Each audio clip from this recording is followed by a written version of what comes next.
You are most welcome. कैसे हो आप सभी? उम्मीद करता हूँ मस्त होंगे, शानदार होंगे, बेहतरीन होंगे दोस्तों, और अपनी अपनी स्टडी को भी बहुत ही बेहतरीन तरीके से कर रहे होंगे। तो आज फिर से आपकी सेवा में एक मोस्ट इंपॉर्टेंट, एक बेहतरीन चैप्टर के साथ प्रेजेंट हुए हैं। चैप्टर का नाम है आपका एप्लीकेशन ऑफ डेरिवेटिव। ठीक है, बहुत ही इंपॉर्टेंट चैप्टर है, आप जानते होंगे, है ना। बड़ा ही गजब चैप्टर है ये। ओके, तो ये आपकी एनसीईआरटी की दो बुक हैं, है ना, फर्स्ट पार्ट और सेकंड पार्ट। तो फर्स्ट पार्ट में आपके 6 ही चैप्टर हैं और ये फर्स्ट पार्ट का समझिए लास्ट चैप्टर है। फिर इसके बाद आपकी फर्स्ट बुक कंप्लीट हो जाएगी, है ना, फिर सेकंड बुक और बच जाएगी। इसका मतलब दोस्तों हमने अभी तक अपने 5 चैप्टर को बिल्कुल कंप्लीट कर लिया है, विद बेहतरीन question, with PYQ, with NCERT. ठीक है, जितने भी बेहतरीन क्वेश्चन हो सकते हैं उन सभी को आपको इसी चैनल पर प्रोवाइड करा दिया है, वो भी 1 by 1। ठीक है, विदाउट लॉन्ग वीडियो। ठीक है, बहुत छोटी छोटी क्लास के साथ आपको सब कुछ प्रोवाइड किया गया है ताकि आपको देखने में भी कोई प्रॉब्लम ना हो। ठीक है, आपकी सभी बातों को हम ध्यान में रखकर क्लासें बना रहे हैं दोस्तों, आपका टाइम भी ज़्यादा वेस्ट ना हो। ठीक है, आपका सारा टॉपिक भी क्लियर हो जाए, आपको कंसेप्ट भी क्लियर हो जाए और आपको जितने भी बेहतरीन क्वेश्चन हैं वो भी प्रोवाइड करा सकें ताकि आपका एग्जाम में जो परफॉर्मेंस है वो बेहतरीन से बेहतरीन हो सके। तो ये सभी बातों को ध्यान में रखकर इस चैनल पर आपको वीडियो क्लासें प्रोवाइड की जा रही हैं दोस्तों। प्लीज हमारी आप सभी से रिक्वेस्ट है कि क्लास बिल्कुल भी मिस ना करें, अवश्य क्लास लेते रहें। ठीक है, और अपनी कोई भी क्वेरी हो तो हमें आप कमेंट के माध्यम से अवश्य बताएं, आपकी उस क्वेरी को हम जरूर सॉल्व करेंगे। ठीक है, चलिए तो आज का जो हमारा टॉपिक है, ठीक है, एप्लीकेशन ऑफ डेरिवेटिव। अब समझते हैं ये है क्या, ये क्या भला है दोस्तों। ठीक है, सबसे पहले हम जानेंगे कि एप्लीकेशन ऑफ डेरिवेटिव क्या है। ठीक है, क्योंकि हमारा सिद्धांत यही रहा है, जितने भी चैप्टर कंप्लीट किए हैं हम पहले उस चैप्टर की डिटेल्स जानते हैं, उस चैप्टर को समझते हैं, उस चैप्टर का मीनिंग क्या है, उस चैप्टर की फुल डिटेल्स जानते हैं, उसके फॉर्मूले जानते हैं, फिर चलते हैं अपने क्वेश्चन पर। तो आज भी हमारा यही प्रोसेस होगा।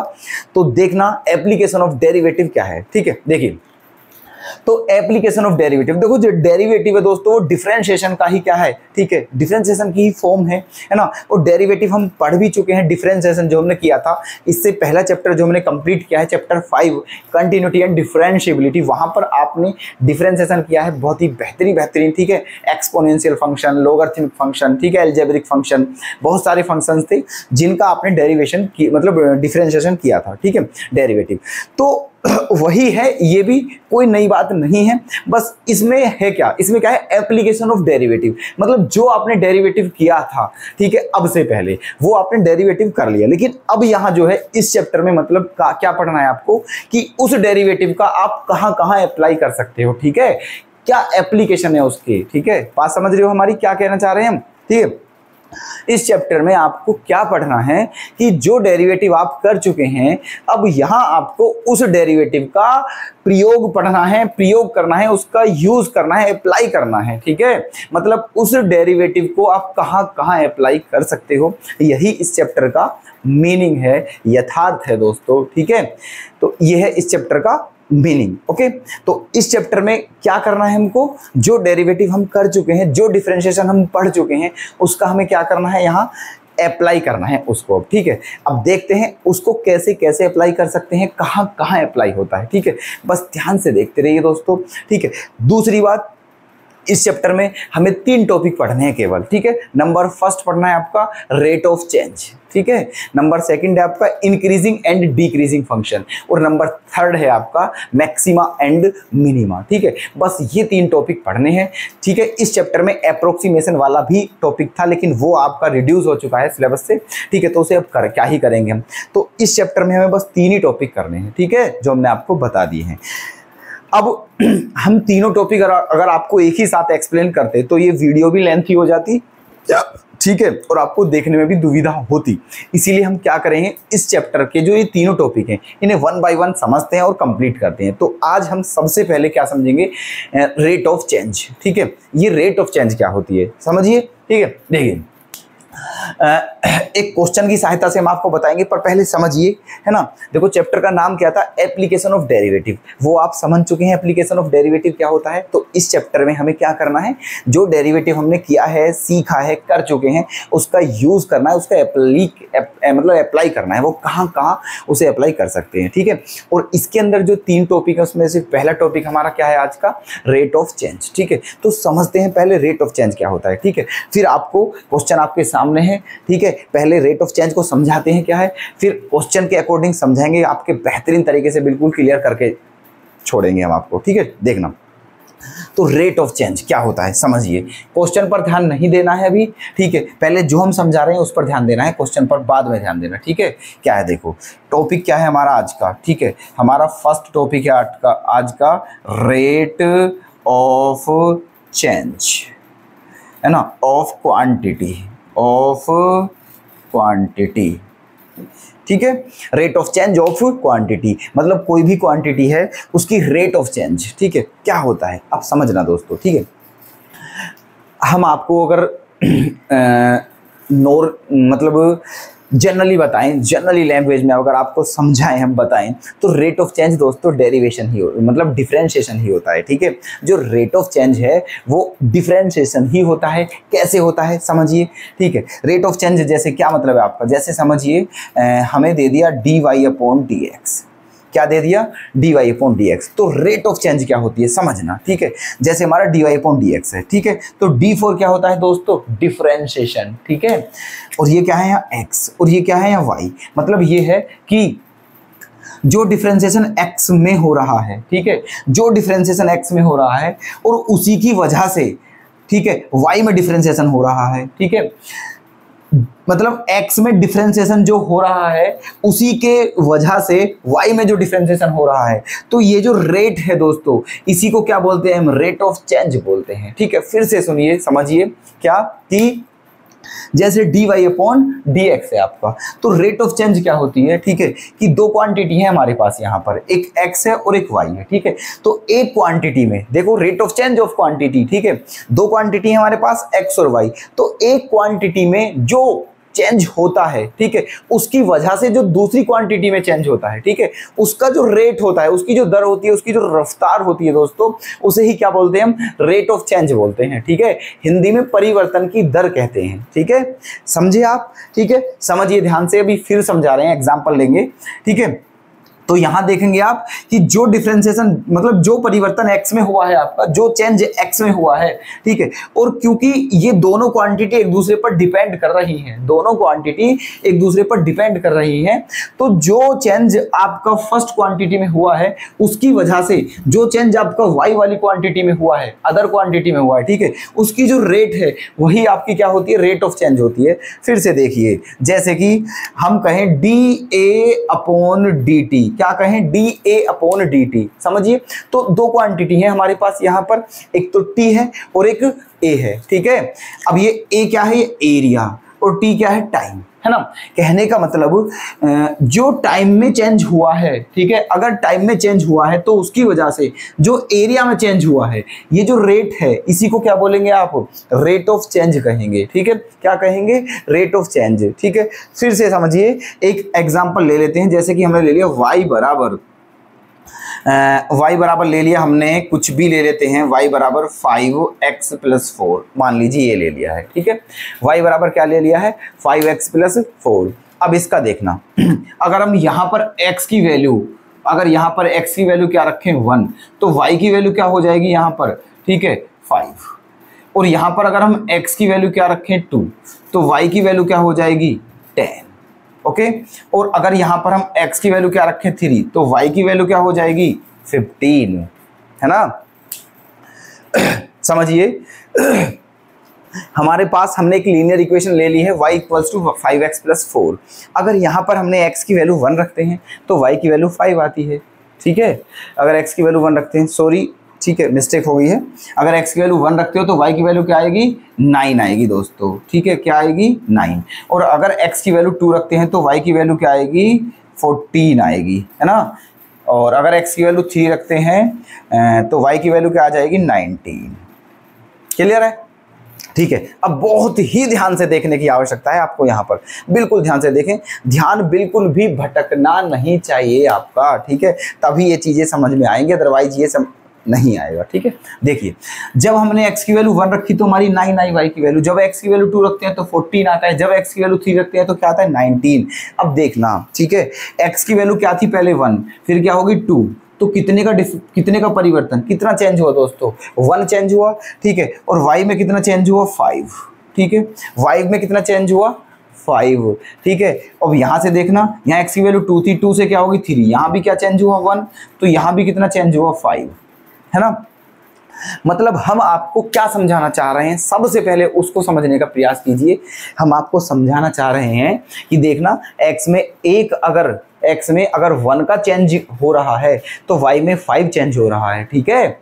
अगर x की वैल्यू 1 इंक्रीज हो रही है तो y की वैल्यू 5 इंक्रीज हो रही है ना। देख लो, यहां से देख लीजिए, यहां से देख लीजिए, है ना। इसका मतलब ये हुआ कि अगर x में 1 चेंज करते हो, अगर x को हम 1 यूनिट बढ़ाते हैं तो y कितना यूनिट बढ़ जाएगा, 5 यूनिट बढ़ जाएगा। जैसे कि देखिएगा, इसका क्या कर दीजिए, अब डिफरेंशिएशन कर दीजिए, ठीक है। तो क्या हो जाएगा, dy/dx इक्वल टू क्या हो जाएगा दोस्तों 5, क्या हो जाएगा 5, dy/dx इक्वल टू क्या हो गया है 5, है ना। तो अब यहां से हम इसके अपोन में क्या मान सकते हैं, 1 मान सकते हैं, क्या मान सकते हैं 1। अब देखना ध्यान से, ठीक है, जो x की जो रेट जो x में चेंज हुआ वो कितना हुआ 1 का, और y में कितने का चेंज हुआ 5 का, ठीक है। अगर x में 1 चेंज करते हो आप तो y में कितने का चेंज होगा 5 का, ठीक है। यहां से भी वही मीन निकल के आ रहा है, अगर x में 1 चेंज हुआ था तो y में कितना चेंज हो रहा था 5 का। तो यही आपकी रेट ऑफ चेंज है दोस्तों। मतलब रेट ऑफ चेंज जो है, अगर हम दूसरे वर्ड में बोलें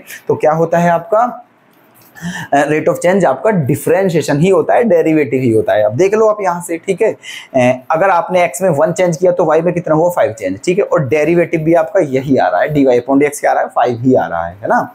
मतलब x का चेंजमेंट अगर 1 है तो y का कितना होगा 5, क्लियर है। तो ये है आपकी रेट ऑफ चेंज, क्लियर। अब देखो क्वेश्चन समझते हैं, क्वेश्चन में क्या है, ठीक है। देखिए, इसे हम रफ करते हैं और क्वेश्चन देख लेते हैं, ओके। देखिए ध्यान से, बहुत ध्यान से, अब इस क्वेश्चन के अकॉर्डिंग आपके समझ में आ जाएगा सिस्टम क्या है, ओके। चलिए, तो अब पहले हम रेट ऑफ चेंज को ही कंप्लीट करेंगे दोस्तों, ओके। जितने भी इसके क्वेश्चन है PYQ वगैरह, जितने भी अच्छे क्वेश्चन है, जितने भी बेहतरीन इंपॉर्टेंट मोस्ट इंपॉर्टेंट क्वेश्चन है, पहले वो करते हैं सोल्व, फिर हम अपना टॉपिक नेक्स्ट शुरू करेंगे, क्या increasing and decreasing, okay. 1 by 1 खत्म करेंगे सब कुछ, ठीक है। चलिए, तो चैप्टर हमारा है 6 एप्लीकेशन ऑफ डेरिवेटिव। सबसे पहले हमने आपको बता दिया है एप्लीकेशन ऑफ डेरिवेटिव क्या होता है, आपने भी सीख लिया है। फिर हमने इसमें पहला टॉपिक आज का क्या है हमारा, rate of change. Rate of change क्या होती है आपको बता दिया है, क्लियर, ठीक है। अब ये क्वेश्चन आपका रेट ऑफ चेंज का ही है, ठीक है। पहले हम रेट ऑफ चेंज को ही कंप्लीट करेंगे। अब बिल्कुल ध्यान से देखिएगा, ठीक है। चलिए देखो क्या है, क्वेश्चन नंबर फर्स्ट है, 2024 का क्वेश्चन है, बिल्कुल फ्रेश क्वेश्चन ही समझिए, ठीक है। पिछली बार ही आया हुआ है, बहुत बढ़िया क्वेश्चन है ना। आप भी सोचिए इसे कैसे करना है, ठीक है, ट्राई करना चाहिए आपको भी क्वेश्चन को, ठीक है। देखिए क्या है, given a curve y equals to 7x minus x cube and x increases at the rate of 2 units per second, the rate at which the slope of the curve is changing when x equal to 5 is। MCQ में आया हुआ question है, tension लेने की बिल्कुल जरूरत नहीं है, हम समझा रहे हैं आपको क्वेश्चन में क्या पूछा है, ठीक है। देखिए क्वेश्चन में दिया हुआ है कि आपको एक कर्व दिया हुआ है, क्या दिया हुआ है, आपको एक कर्व दिया हुआ है, ठीक है। और फिर कहा है इसमें जो x है वो इंक्रीज हो रहा है, ठीक है, मतलब बढ़ रहा है, किस दर से बढ़ रहा है, ठीक है, 2 यूनिट पर सेकंड, मतलब 2 यूनिट इंक्रीज हो जाता है 1 सेकंड में, ठीक है। हर सेकंड में 2 यूनिट इंक्रीज हो रहा है क्या, y, ठीक है, हर उसमें, ठीक है। चलिए पूछा क्या है आपसे, the rate at which the slope of the curve is changing, मतलब आपसे रेट ऑफ चेंज पूछी है, लेकिन किसकी रेट ऑफ चेंज पूछी है भाई मेरे, स्लोप की रेट ऑफ चेंज पूछी है, ठीक है। किसकी रेट ऑफ चेंज पूछी है, स्लोप की, ठीक है। क्वेश्चन बहुत बेहतरीन है, ठीक है। ज्यादातर बच्चे कहाँ गलती करते हैं हम बताने वाले हैं, देखो आपको समझना, ठीक है। तो जो आपको जो चेंज मतलब रेट ऑफ चेंज बतानी है वो स्लोप की बतानी है ना। और x की वैल्यू क्या है 5 है। तो ज्यादातर बच्चे देखो क्या करेंगे, यहां से सोचेंगे कि हमको क्या बताना है dy/dx बताना है, तो यहां से dy/dx निकाल लेंगे, सॉरी dy/dt निकाल लेंगे, ठीक है, और x की वजह से 5 रखेंगे और तुरंत आपका क्वेश्चन क्या हो जाएगा गलत, ठीक है। तो ये गलती बिल्कुल नहीं करनी है। क्वेश्चन की लैंग्वेज समझिए, पहले क्या पूछा है बड़े पेशेंस से, ठीक है, उसके बाद ही क्वेश्चन करने का प्रयास किया करें, ठीक है। चलिए, तो आपसे जो रेट ऑफ चेंज पूछी है वो स्लोप की पूछी है, और भाई मेरे ये स्लोप नहीं है, ये y है, ठीक है। रेट ऑफ चेंज किसकी बतानी है, स्लोप की, और ये y है, स्लोप नहीं है। तो सबसे पहले आपको क्या निकालना होगा, स्लोप निकालना होगा, ठीक है। क्या निकालना होगा, स्लोप। और स्लोप क्या होता है आपका dy/dx, है ना। क्या होता है स्लोप, dy/dx। तो करिए इसका डिफरेंशिएशन सबसे पहले, है ना। देखिए dy/dx क्या हो जाएगा 7 - 3x²। ये आपका dy/dx आ चुका है। क्या आ चुका है, ये आपका dy/dx, ठीक है। और यही क्या है आपका स्लोप है। क्या है, स्लोप। अब इसको क्या मान लेते हैं, m, क्योंकि स्लोप क्या होता है हमारा, m होता है, जैसे प्रवणता बोलते हैं हिंदी में। यूपी बोर्ड वाले बच्चे भी समझते रहे ध्यान से, ठीक है। तो ये आपका आ चुका है स्लोप, मतलब ये m की वैल्यू है। किसकी वैल्यू है, ये m की। इसका मतलब आपका, ठीक है, m = क्या आ चुका है 7 - 3x², है ना। ये आपका m आ चुका है। क्या आ चुका है आपका m, स्लोप आ चुका है। इसकी रेट ऑफ चेंज बतानी है आपको, ठीक है। किसकी रेट ऑफ चेंज बतानी है, m की, है ना। अब देखना, तो अब रेट ऑफ चेंज बतानी है आपको, ठीक है। अब एक बात बताइए, x किस रेट से इंक्रीज हो रहा है, 2 यूनिट पर सेकंड, ठीक है। अब एक बात समझना, x जो है वो 2 यूनिट पर सेकंड इंक्रीज हो रहा है, तो फिर जो आपका स्लोप है वो कितने यूनिट पर सेकंड इंक्रीज होगा, यही तो बताना है। समझे नहीं समझे, ठीक है। देखो, जब आपका ये दिया है, आपको देखना, आपको गिवन है कि dx/dt जो है वो आपका 2 यूनिट पर सेकंड है, ठीक है, 2 यूनिट पर सेकंड। x में जो x की रेट ऑफ चेंज है वो 2 यूनिट पर सेकंड है, मतलब dx/dt दिया है आपको 2 यूनिट पर सेकंड, ठीक है। मतलब जैसे t 1 सेकंड होता है तो x क्या बढ़ जाता है, ठीक है। अगर टाइम 1 सेकंड होता है तो x कितना बढ़ जाता है, 2 यूनिट बढ़ जाता है, 1 सेकंड में 2 यूनिट। अब हमें बताना है कि जो स्लोप है वो किस रेट से इंक्रीज होगा, मतलब आपको बताना क्या है, dm/dt बताना है। हम आपको ये समझाना चाह रहे हैं कि यहां से आपको dm/dx नहीं निकालना है, dm/dt निकालना है, ठीक है। क्योंकि जब टाइम के अकॉर्डिंग कौन बढ़ रहा है, x, जब x टाइम के अकॉर्डिंग इंक्रीज हो रहा है तो m भी टाइम के अकॉर्डिंग ही इंक्रीज होगा, मतलब आपको dm/dt बताना है, ठीक है। चलिए, तो यहां से आपको क्या करना है, dm/dt, ठीक है। तो 7 कांस्टेंट है आपका, 7 का क्या हो जाएगा 0, और माइनस का 3x², इसका क्या हो जाएगा 3 2 जा 6x, और इनटू x का क्या हो जाएगा dx/dt। क्लियर, ठीक है। बस अब आपका क्वेश्चन हो चुका है, समझिए, है ना। क्या है ये, देखो माइनस का 6x, है ना। क्या था ये, माइनस का 6x, तो माइनस का 6 और इनटू x की वैल्यू क्या लेनी है आपको 5 लेनी है, x की वैल्यू क्या लेनी है 5, और इनटू dx/dt क्या गिवन है दोस्तों 2, और यही आपका क्या हो जाएगा आंसर, ठीक है। क्या रख दिया है यहाँ पर 2, सबकी मल्टीप्लाई कर बता दीजिए आंसर क्या आ जाएगा, 6 5 जा 30 और 32 जा 60, मतलब -60 यूनिट पर सेकंड, ठीक है। ये था आपका क्वेश्चन, ऑप्शन ए आपका क्या हो जाएगा करेक्ट। तो उम्मीद करता हूँ बहुत अच्छे से आपको ये क्वेश्चन समझ में आ गया होगा दोस्तों, कोई डाउट नहीं होना चाहिए, और अगर फिर भी है तो प्लीज़ हमें कमेंट में बता दीजिए, ठीक है। वैसे हमने पूरी कोशिश की है आपको इस क्वेश्चन की तह तक ले जाकर आपको बिल्कुल क्लियर कराने की, ठीक है। तो ये था आपका dm/dt बताना था, dm/dy नहीं बताना था, ठीक है। चलिए, कल फिर से मिलते हैं ऐसे ही बेहतरीन प्रश्न के साथ, तब तक के लिए धन्यवाद।